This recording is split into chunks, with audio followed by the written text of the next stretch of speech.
La religiosa francesa María Simone Pierre reveló detalles inéditos del milagro que permitirá la beatificación del Papa Juan Pablo II el próximo 1 de mayo, como el hecho de experimentar un deseo incontenible de rezar solo momentos antes de descubrir que fue curada del mal del Parkinson, enfermedad que padeció el Papa peregrino.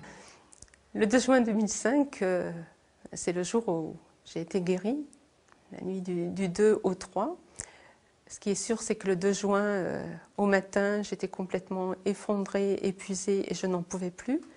C'est ce jour-là que je suis allée trouver Sœur Marie Thomas pour lui demander ma démission, du moins d'arrêter de tenir le service de maternité, puisque j'étais surveillante dans le service, avec beaucoup de membres du personnel à ma charge, un service de 44 lits de maternité, ce qui devenait très très lourd. Et je lui ai dit, mais non, j'en peux plus, il faut que j'arrête, sinon le service ne peut plus tourner, je ne peux plus le faire avancer, c'est pas possible. Et elle m'a dit, mais non, continue, tiens bon. Je devais aller à Lourdes au mois d'août, tu n'es pas encore allée à Lourdes. Et elle a ajouté, Jean-Paul II n'a pas dit son dernier mot. Et là, nous avons eu un long temps d'échange dans son bureau, dans une grande paix, je dirais. Vraiment une très grande paix et une très grande sérénité. J'étais très très paisible, elle aussi. Et c'est là où elle m'a demandé d'écrire le nom de Jean-Paul II sur un papier. Et je n'écrivais plus devant elle. Si je devais écrire, si j'avais des réunions, souvent on a une table lorsqu'on est en réunion, alors j'avais pris l'habitude de poser sur mes genoux le cahier ou mon bloc-notes pour ne pas qu'on puisse m'observer lorsque j'écrivais, puisque je tremblais. Et c'est vrai que pour moi, c'était pas facile. Et elle m'a entendu une fois, je lui ai dit, mais non, mais tu sais bien que je ne peux plus écrire. Elle m'avait même proposé d'écrire de la main droite. Et je lui ai dit, mais ma main droite, je commence aussi à trembler. Et elle m'a dit, mais si, mais si. Et elle a insisté. Et donc, j'ai obéi, j'ai pris le stylo et j'ai écrit. Et devant cette écriture illisible,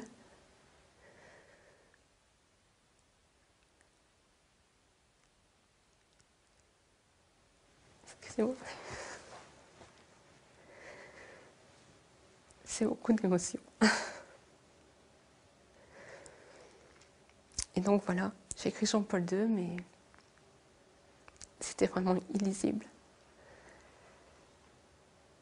Et puis, d'un bond, je me suis levée de ma chaise et je suis partie. Je lui ai dit, mais c'est peut-être que s'il y a un miracle, on puisse y croire.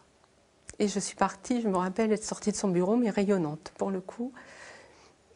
Et je me suis levée vraiment d'un bond, et je suis partie. Et je continuais, je suis remontée dans le service.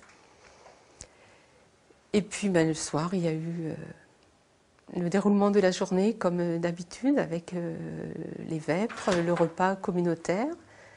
Ensuite, on a de nouveau un petit temps de service avec la prière du soir à la chapelle. Après la prière, je suis de nouveau remontée dans le bureau pour ranger quelques affaires parce que c'était toujours un peu le chantier chez moi. Et je suis rentrée dans ma chambre. Et là, j'ai eu envie d'écrire. Moi qui n'écrivais plus et qui n'aimais pas écrire, j'ai commencé par chercher un stylo. Et j'ai écrit un petit signet, une petite parole de Dieu. Et là, je me suis fait la réflexion en prenant le papier, en me disant, mais dis donc, cet après-midi, tu ne pouvais plus écrire, et là, qu'est-ce que tu écris bien? Et puis, je me suis couchée. Et contrairement à d'habitude, je me suis endormie, parce que les nuits étaient difficiles, la douleur m'empêchait, il y avait la tension au niveau des muscles, la raideur, et c'est vrai que j'avais beaucoup d'insomnie, et je dormais très très peu, et la douleur m'empêchait de dormir.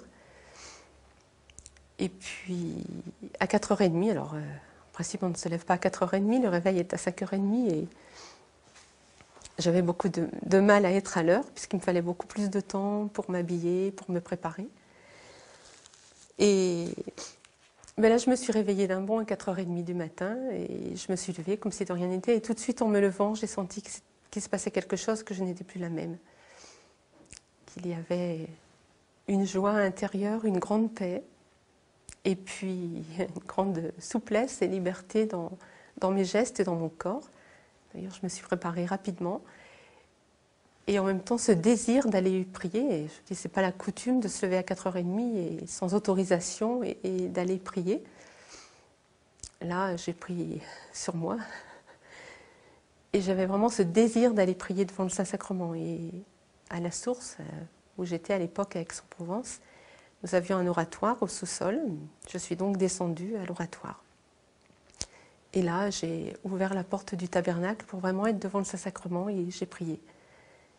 Mais toujours avec une joie très profonde. Et pareil, j'ai prié, j'étais descendue là avec j'avais un petit livret avec les mystères, avec le rosaire de Jean-Paul II. Et je suis descendue où j'ai prié les mystères lumineux aussi. Et puis à 6h, nous avons l'oraison, un temps d'oraison à la chapelle avant l'Eucharistie. Je suis donc allée retrouver mes sœurs à la chapelle. Et en voulant partir à la chapelle, je me suis aperçue, parce que j'avais mon bras gauche qui était comme mort et qui restait vraiment le long du corps lors de la marche. Il n'y avait plus ce balancement du bras. Je me suis rendu compte en partant que mon bras balançait. Il y a eu l'oraison, il y a eu l'Eucharistie, et à l'Eucharistie, j'avais la certitude que j'étais guérie.